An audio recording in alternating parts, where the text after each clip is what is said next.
예수님께서 사마리아를 통과하셔서 사마리아 여인을 만나서 복음을 전하고 사마리아 사람들이 예수를 믿고 사마리아 성에서 예수님께서 이틀을 더 유하시면서 복음을 전하시는 본문을 지난 시간에 우리 살펴보았습니다. 오늘은 이제 예수님께서 사마리아에서 이틀을 유하시고 갈릴리로 가셔서 왕의 신하의 아들을 고쳐주시는 본문입니다. 우리 성경을 살펴봅니다. 요한복음 4장 43절에서 54절입니다. 신약성경 149쪽인데요. 제가 말씀을 봉독합니다. 이틀이 지남에 예수께서 거기를 떠나 갈릴리로 가시며 친히 증거하시기를 선지자가 고향에서는 높임을 받지 못한다 하시고 갈릴리에 이르심에 갈릴리인들이 그를 영접하니 이는 자기들도 명절에 갔다가 예수께서 명절 중 예루살렘에서 하신 모든 일을 보았습니다. 예수께서 다시 갈릴리 가나에 이르시니 전에 물로 포도주를 만드신 곳이라. 왕의 신하가 있어 그의 아들이 가버나움에서 병들었더니 그가 예수께서 유대로부터 갈릴리로 오셨다는 것을 듣고 가서 청하되 내려오셔서 내 아들의 병을 고쳐주소서 하니 그가 거의 죽게 되었습니다. 예수께서 이르시되 너희는 표적과 기사를 보지 못하면 도무지 믿지 아니하리라. 신하가 이르되 주여 내 아이가 죽기 전에 내려오소서. 예수께서 이르시되 가라 내 아들이 살아있다 하시니 그 사람이 예수께서 하신 말씀을 믿고 가더니 내려가는 길에서 그 종들이 오다가 만나서 아이를 살아있다 하거늘 그 낫기 시작한 때를 물은즉 어제 7시에 열기가 떨어졌나이다 하는지라. 그의 아버지가 예수께서 내 아들이 살아있다 말씀하신 그때인 줄 알고 자기와 온 집안이 다 믿으니라. 이것이 예수께서 유대에서 갈릴리로 오신 후에 행하신 두 번째 표적이니라. 아멘. 예수님은 편견 없이 누구나 다 사랑하시고 예수님의 관점은 인사이드, 아웃사이더 이게 아니고 뭘 본다 그랬죠? 잃어버린 자를 되찾을 마음으로 사람을 본다고 했습니다. 누가 성공한 사람이고 누가 아웃사이더고 누가 실패한 자인가 이걸 골라내러 오신 분이 아니라 누가 잃어버린 자인가 누가 하나님을 잃어버린 자고 내 아들을 찾는 심정으로 최고의 인싸인 니고데모도 대하시고 최고의 아웃사이드는 사마리아 여자도 대하셨습니다. 그 관점으로 사마리아 사람들에게도 가서 관대함과 포용력을 가지시고 사마리아에서 이틀이나 유하셨어요. 그 당시에 사람들은 사마리아 사람들하고 먹지도 않고 만나주지도 않습니다. 말도 안 하는데 거기서 자고 먹고 했어요. 얼마나 관대하신 분입니까? 근데 이런 복음 전파의 모본입니다. 기적도 안 나타났어요. 사마리아에서는. 예수님께서는 사마리아에서 병자를 고쳤다는 말도 없고 무슨 물을 포도주로 만들지도 않았어요. 근데 사마리아 사람들이 전부 다 예수를 세상의 구주로 믿었다. 42절에 세상의 구주이심을 알미라 하고 고백한 걸 볼 수 있습니다. 여러분 우리랑 비슷해요. 우리가 예수 만날 때 기적적으로 무슨 돈이 뚝 떨어진다든지 병이 막 고쳐진다든지 환상을 본다든지 막 큰 걸 본 사람은 거의 없을 것입니다. 어떤 사람들은 그래요. 누가 그 간증을 하더라고요. 환상 중에 그냥 하나님을 막 보고 막 교통사고 났는데 살아나서 아유 목사님 나 그 간증 들었는데 나도 그 환상 볼 때까지 안 믿으려고요. 여러분 환상 안 보고 믿는 것이 더 큰 복인 줄 믿으시기를 바랍니다. 사마리아 사람들이요 환상도 보지 않았고 기적도 안 받고 병자들이 고침받은 것도 아니고 성령 세례를 받은 것도 아닌데 세상의 구주로 영접했어요. 아주 모범적인 사람들이에요. 이와 반하여 유대 사람들 갈릴리 사람들은 그냥 따라다니면서 무슨 기적이나 일으키나 이번에는 먼 병 고치나 이번에는 먼 기적 그렇치나 이거 그냥 그런 거 보려고 여념이 없었던 것을 볼 수 있습니다. 나중에 빌립이 핍박을 받아서 빌립이 사마리아로 예수님 승천하신 후에 전도를 갔을 때 사마리아 사람들이 많이 예수를 믿었는데 그 예수님의 복음 증거를 따라서 믿음을 가졌다라는 생각을 하게 됩니다. 그리고 이제 예수님께서 사마리아에서 갈릴리로 가시는데 여기서 아주 재미있는 말씀을 하십니다. 44절에 보면 친히 증언하시기를 선지자가 고향에서는 높임을 받지 못한다 하시고, 이 말을 따라서 참 사람들이 고향에 가서는 목회를 하면 안 돼, 높임을 받지를 못해, 이런 말을 하기도 하고, 또 이렇게 흔히 사용합니다. 우리가 예수님도 고향에 가서는 높임을 받지 못한다고 했어 하면서 고향이나 이런 데를 안 가는 그러한 어떤 멘트로 사용하는 경향이 있는데, 이 말씀은 그런 말씀이 아닙니다. 왜냐하면 예수님은 이 땅에 높임을 받으러 오지 않았어요. 낮아지러 오셨고 고난받으러 오신 분이 아이고 고향에서 높임 받지 못해, 이 말은 뭐예요? 난 높임 받으러 왔다는 걸 전제로 하기 때문에 그게 아닙니다. 우리가 성경을 읽을 때 항상 반전, 영화를 보면 스포일러라고 하죠. 영화를 본 사람이 그 범인은 누구야? 딱 먼저 얘기를 하면은 그냥 입을 틀어막죠. 말하지 마, 내가 볼 거야. 우리 집에서도 드라마를 보면은 먼저 본 사람이 어떻게 돼? 그러면은 아유 말하지 마, 내가 볼 거야. 이런 겁니다. 성경도 이런 반전 요법을 통하여서 기록되어 있어요. 구약 성경은 뭘 품고 있습니까? 예수 그리스도가 오실 거라는 반전을 품고 얘기를 하고 있습니다. 신약 성경에서 예수님의 반전은 뭐예요? 나는 죽을 거다, 그 말이에요. 그래서 그 반전을 품고 항상 예수님의 말을 이해해야 돼요. 예를 들면 지난 시간에 가나 혼인잔치에 가셔서 어머니가 포도주가 떨어졌단다. 그러니까 예수님이 뭐라 그러지? 여자여, 나와 무슨 상관이 있나이까? 내 때가 아직 이르지 아니하였나이다. 어쩔 때 좀 어머니한테, 제가 만약 어머니한테 여자여 무슨 상관이 있나이까? 그러면 얼마나 어머니가 상처를 받았겠어요. 그러한 무례한 말이 아니고 예수의 심정에 품고 있는 것은 나의 죽음이에요. 구약 성경이 품고 있는 것은 예수님이 오실 것이라는 것을 품고 얘기를 하고 있기 때문에 그 관점에서 이해를 해야 되고, 신약 성경에 예수님께서 하신 모든 말씀은 내가 죽을 거다를 품고 말씀을 하시는 거예요. 내가 죽을 때가 아직 이르지 않았습니다 라는 것을 말해주는 거예요. 나의 때, 내가 죽으러 왔는데 내 때가 아직 이르지 아니했습니다. 아직 죽을 때가 안 됐는데요. 아직 능력을 아직 그걸 드러날 때가 안 됐다는 뜻입니다. 그래서 여러분들이 신약 성경을 읽으면 제자들에게 말하지 말아라. 또 변화산에서 변화한 이후에도 제자들에게 내가 죽은 다음에 부활할 때까지는 얘기하지 말아라. 계속 품고 있어요. 죽음을 품고 얘기를 하고 계시는 것입니다. 그리고 예수님께서 죽으신 다음에는, 부활하신 이후에는 예수님은 뭘 품고 말씀하시죠? 성경에서 승천을 품고 얘기를 하고 계셔요. 이런 관점을 잘 이해하셔야 됩니다. 그래서 막달라 마리아가 부활하신 예수님을 만나 시체가 있을 줄 알고 갔다가 예수님이 부활해 있으니까 가서 껴안습니다. 라비야! 얼마나 반가워요. 십자가에 달려 죽은 예수님이 부활했다 그러니까 너무 반가워가지고 가서 그냥 얼마나 껴안던지 그냥 안 놔주려고. 그래서 예수님이 뭐라고 합니까?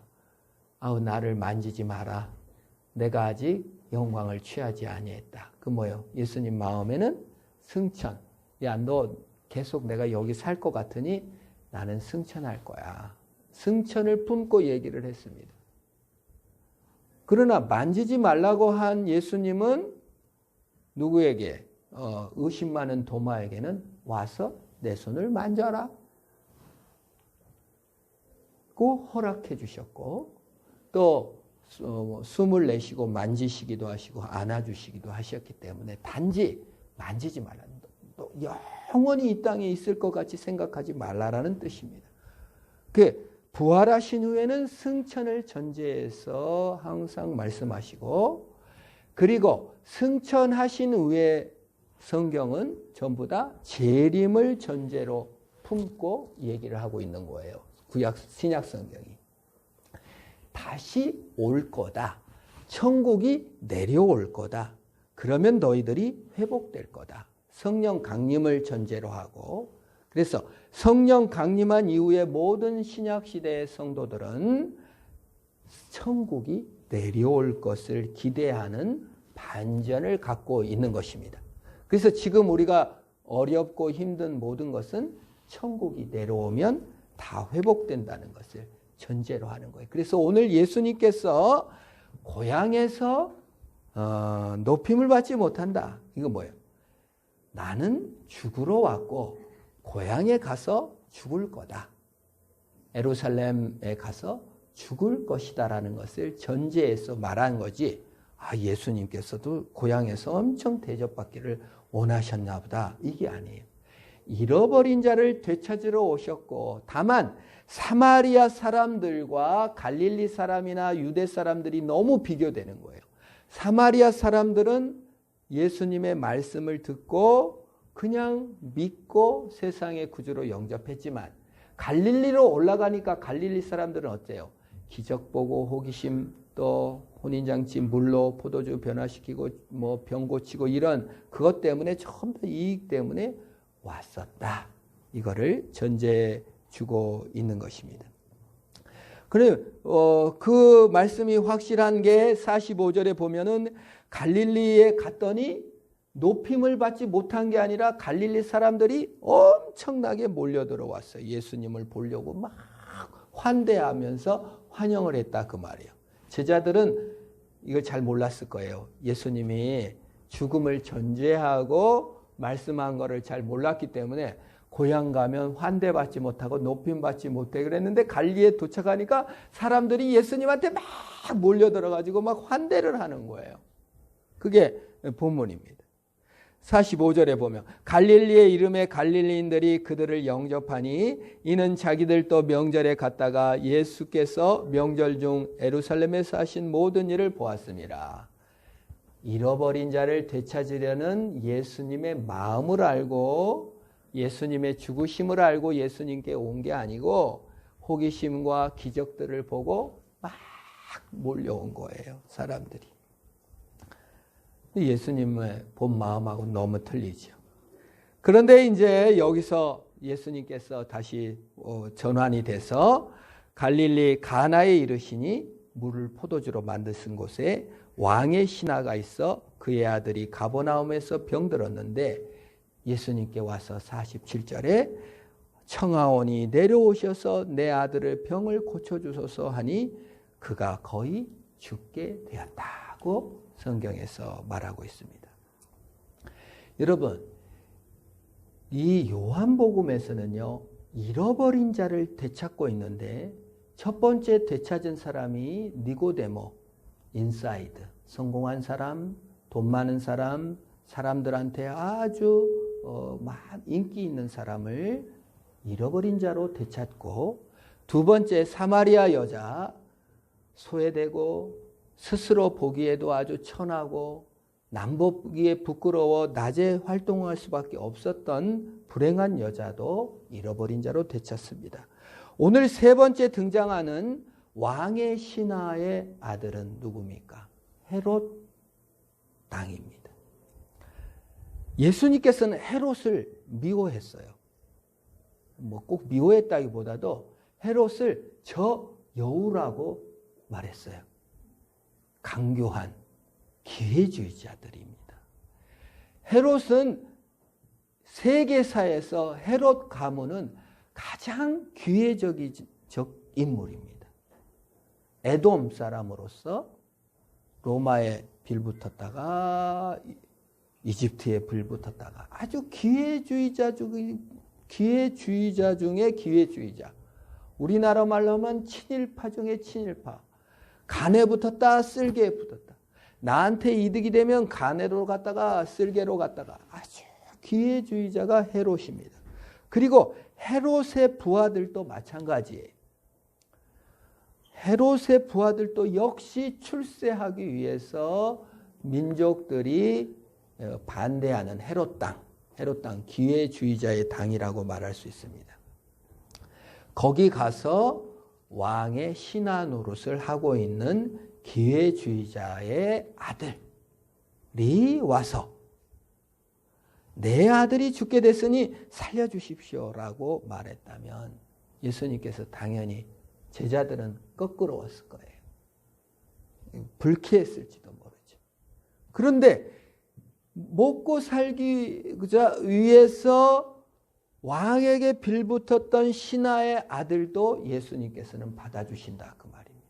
여러분 우리나라도 최근에 뉴스에 보니까 한겨레 신문의 기자가 그 삼성 그 재벌을 그 족벌 정책에 대해서 맨날 비판하고 기획 기사 쓰고 그러면은 이 삼성에서 그 기자를 돈을 자꾸 줘가지고 지난번에 그 구속됐다가 잠깐 나올 때 그 짐 가방 받아준 사람이 맨날 비판했던 그 한겨레 기자가 돈의 노예가 돼가지고 이재용이 쳐다도 안 봐 그 기자. 그냥 가방 이렇게 주니까 받아가지고 졸졸졸 따라가는 일을 한다는 거예요. 이게 그 목고목이 포도청이라고 붓을 꺾고 돈의 노예가 되는 현상들이 지금 이 사회에 많이 있습니다. 자존심을 꺾고 정말 그 의리와 정의를 꺾고 먹고 살기 위해서 자신을 포기해야 될 경우들이 엄청 많은 사람들이 있습니다. 그게 왕의 신하인 것입니다. 그런데 그 사람에게조차도 매국노나 여우나 기회주의자로 보지를 않고 주님께서는 내려가셔서 잃어버린 자로 알고 고쳐주시는 것이에요. 이게 예수님의 관점이고 성경의 관점입니다. 너의 과거, 너의 정체성, 너의 이익, 이 관점이 아니라 예수 그리스도를 잃어버렸으니 그 관점을 회복하라고 우리에게 말해주고 있는 것입니다. 그래서 예수님의 제자 중에는 열심당원도 있고 헤롯당원도 있고 랍비 비슷한 제자들도 있는 거예요. 모두 다 주님은 잃어버린 자로서 품어주시고 안아주시는 것입니다. 오히려 이 말씀은 48절에 예수님께서 이 헤롯 당원이었던 왕의 신하가 와서 얘기를 하자 48절에 예수님께서 이르시되 너희는 표적과 기사를 보지 못하면 도무지 믿지 아니하리라고 얘기하고 있습니다. 이것은 오히려 왕의 신하에게 하는 말이라기보다는 제자들이나 주변의 많은 사람들에게 하는 말이에요. 믿음을 가지려고 온 것이 아니라 표적과 기사만 보려 한다는 거예요. 이게 뭡니까? 예를 들어 우리가 하나님께 기도합니다. 하나님, 이번에 직장에 취직시켜주면 내가 교회 나갈게요. 하나님, 이번에 아들 낳으면 내가 교회 나가서 예수 믿을게요. 그런 말 살짝 많이 듣습니다. 병만 고쳐주시면 내가 이제 예수 믿겠습니다. 만약 뭐뭐라면 예수를 믿겠습니다라고 얘기를 합니다. 이게 믿음이 아니에요, 이거는. 내가 조건에 맞으면 내가 믿어주겠다는 겁니다. 이건 하나님이 신이시고 하나님이 왕이시고 하나님이 천지 만물을 지으신 창조주고 하나님이 나를 다스린 분이 아니라 내가 그냥 다스리고 있는 거예요. 내가 여전히 하나님이고 내가 나를 여전히 믿고 있는 거지 하나님은 안 믿는 것입니다. 모든 결정권을 나한테 두고 있는 것입니다. 이게 사탄의 트릭이고 표적과 기사를 보는 것들의 트릭입니다. 여전히 내가 왕이요. 조건이 안 들어줬으니 나는 안 믿겠다. 조건이 이루어졌어도 아직 더 큰 조건을 내걸면서 이것도 해주면 내가 믿겠습니다 라고 할 뿐인 겁니다. 여기는 믿음도 없고 진실도 없고 사랑도 없습니다. 만약 제 아들 광성이가 와가지고 아빠 5천만 원짜리 자동차 한 대 사주세요. 사주면 우리 아빠, 안 사주면 우리 아빠 아니요 하고 집을 나갔어요. 사줘야 돼요? 안 사줘야 돼요? 기분이 어떨까요? 제가 자식이 그런다면 정말 죽여버리고 싶겠죠. 내쫓고 싶을 것입니다. 여러분, 이게 하나님께 우선순위를 아빠의 마음에 뒀습니까? 지 감정, 지가 하나님입니까? 지가 아버지고 지가 다 주관자라 그 말이에요. 우리가 하나님께 그럴 때가 너무 많아요. 이번에 병 고쳐주시면, 이번에 취직시켜주시면 조건을 걸고 만일 뭐뭐라면 믿어주겠습니다. 표적과 기사를 따르지 하나님 자체의 영광, 하나님이 나를 얼마나 사랑하시고 아버지가 되시고 이런 거는 보지 않는다 그 말이에요. 이런 건 참 가혹한 겁니다. 여러분 고아원에 가가지고 한 명을 입양하려고 데리고 왔어요. 입양해가지고 집에 와가지고 딱 세워놓고 한 달간 지켜보겠어. 내 말 잘 들으면 아들 삼아주고 한 달간 봐갖고 말 안 들으면 이놈 다시 고아원에 내버린다. 한 달간 얼마나 불안하겠어요. 그러나 여러분 여기에 모순이 뭔지 아십니까? 아들이 되고 안 되고를 누구의 손에 의탁하고 있나요? 고아인 개의 손에 붙잡고 있는 겁니다. 아들을 삼고 안 삼고는 아버지 고난이 돼야 돼요. 네가 어떤 행동을 하든 네가 과거가 어땠든 나는 너를 사랑하고 너를 자녀 삼겠다. 이게 하나님의 긍휼과 자비요 하나님의 주도권이요 하나님의 다스림입니다. 마치 큰 배려나 베푼 것처럼 네 행동 한 달간 보고 내가 너를 삼아주겠다는 것은 사실은 그 고아의 행동에 의지하여 결정하겠다는 뜻이기 때문에 아버지의 사랑도 없습니다. 아버지의 선택도 없습니다.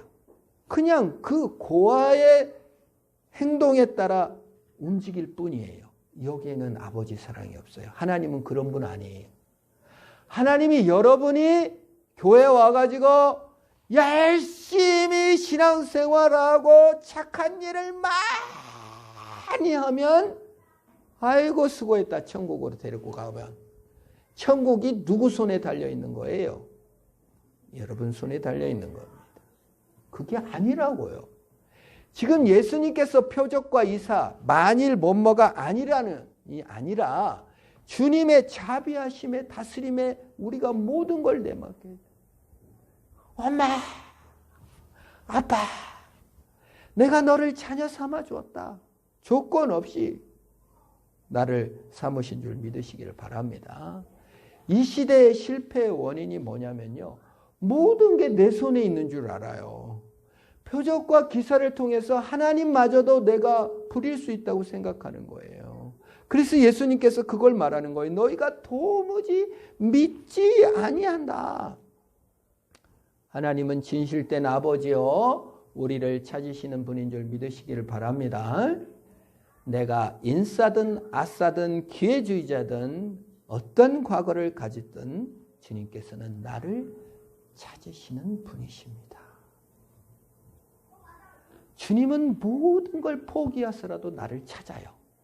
저는 며칠 전 뉴스에서 아주 정말 포기하지 않는 아버지 뉴스를 보았어요.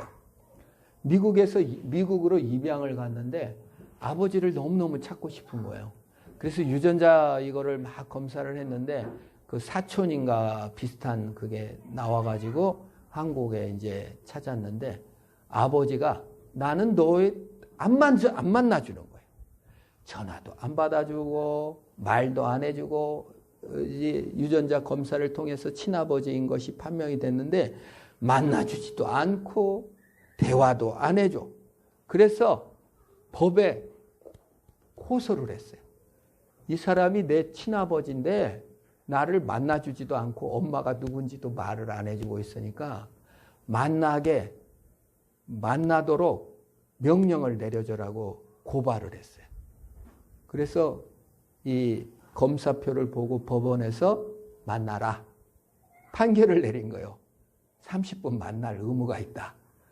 그래서 이제 어쩔 수 없이 만났어. 아버지가 아무 말도 안 했다는 거예요. 한마디도. 엄마 이름도, 엄마가 누군지 나는 그런 적 없다. 난 너를 낳은 적도 없다. 네 엄마도 모른다. 말도 안 하고 아무것도 안 해주고 그냥 가버렸대. 그래가지고는 이게 싫어합니다. 그래가지고 지난주에 뉴스에 나왔잖아요. 너무 속상한 거예요. 엄마라도 말해줄 수 있지. 근데 이 아버지는 자기 체면, 옛날 과거에 바람을 폈다든지 뭐 했을 거 아니에요. 그런 것이 들통날까 두려움인지 자기 체면이 동양에서는 자식 때문에 내 얼굴 깎였다 이런 말을 하잖아요. 너 때문에 내가 부끄러워 죽겠어. 너 때문에 내가 얼굴 두고 다닐 수가 없어. 자식의 고민이나 자식의 아픔은 생각 안 해. 약간 동양은 그래요. 그래서 너 때문에 망신이야. 아유 집안 망신이야. 막 이런 식이잖아요.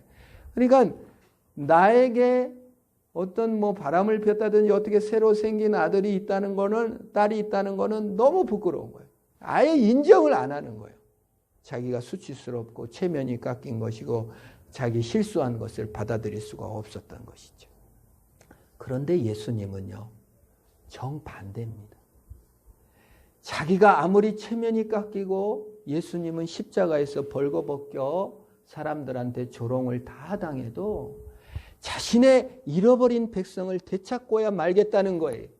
그가 헤롯 당원이었던 기회주의자였던 아웃사이어였던 인싸였던 간 모든 걸 짊어지고 사랑해 주시겠다는 것이 하나님의 신경입니다. 그래서 여러분 다윗도 구약 성경을 볼 때 다시 봐야 됩니다. 다윗은 불륜 중에 낳은 아들을 위해 7일을 금식합니다. 이 우리 한국 그 아버지는 미국에서 몇십 년 만에 찾아왔는데 30년 만에 찾아왔는데 얼굴도 안 봐주잖아요. 다윗은 자기의 불륜이 드러났어도 그 불륜 중에 낳은 아들을 살리려고 금식을 하고 다윗은 압살롬이라고 자기를 갖다가 배반해갖고 죽이러 왔어. 그리고 자기 부인들을 대낮에 강간한 놈이야. 친아들인데. 근데 압살롬 죽었다고 내 아들 압살롬아 방성대곡을 하고 대신 죽었으면 좋았겠다고 얼마나 울었던지 부하들이 아주 그냥 이겼는데도 이겼다고 말을 못할 정도로. 그러니까 다윗은 아버지의 마음입니다. 내 자존심 꺾여도 좋고 내가 불륜이 드러나도 좋고 내가 대신 죽어도 좋다. 그 아들이 너무 찾아지는 애끓는 아비의 손길을 갖고 있는 것입니다. 오늘 예수님께서 왕의 신하의 아들을 고치신 것은 아비의 심정입니다. 네가 오죽했으면 그렇게 헤롯에게 불붙어서 먹고 사느라고 힘들었냐. 이런 말씀은 하신지는 않았지만 잃어버린 자로서 되찾아 주시는 것입니다. 예수님은 그 마음을 외면하지 아빠였기 때문에 자기 자식이 죽어가는 것을 참아보지 못해서 자존심 다 버리고 예수님께 온 그 아버지 마음을 이해하신 것입니다. 여러분 아빠가 되셨죠? 남자분들. 아빠가 되셨으면 예수님의 마음을 배우는 겁니다. 그 자식이 행한 대로가 아니라 그 자식을 있는 그대로 받아주시는 아빠의 마음을 수없이 배우는 것입니다. 그래서 나도 아빠로서 잃어버린 자를 찾으러 왔는데 네가 네 아들이 죽어가고 있기 때문에 마음 아파하는구나 하면서 고쳐달라고 하니까 예수님께서 가라 내 아들이 살아있다. 50절에 그 사람이 근데 믿음이 있었어요. 그냥 안 돼요 같이 가야 돼요 하지를 않고 믿고 갔어요. 여러분 예수님 말씀은 로고스요 천지 만물을 지으신 분이요 우리의 영을 살리는 줄 믿으시기를 축원합니다. 예수님 말씀을 들으셔야 돼요. 예수님 설교도 좀 듣고 큐티도 좀 하고 여러분 말씀도 듣고 이렇게 해야 우리가 믿음을 갖게 되고 영적인 능력으로 이겨나갈 수가 있는 것입니다. 세상 온갖 손가락질을 다 해도 내 마음이 예수께 있을 때 용기를 가지는 거예요. 이 사람이 예수의 말씀을 듣고 그냥 믿고 갔어요. 그리고 종을 만났으니 살아있다. 아가 살아났습니다. 몇 시에 살아났니? 7시. 여기 성경의 시간은 5시간을 더해야 됩니다. 그러면 몇 시예요? 7시 더하기 5시 그러면 12시. 그러면 정오쯤에 그냥 이렇게 살아났다는 것을 보고 온 집안이 다 예수를 믿었다는 것입니다. 예수님은 자신의 체면이나 자신의 이득이나 높임 받으러 오시지 않고 가장 낮아지시며 고난당하셨습니다. 아들을 살리기 위해서 간절한 아빠의 심정으로 잃어버린 자신의 백성을 찾으러 오셨습니다. 그것이 예수님입니다.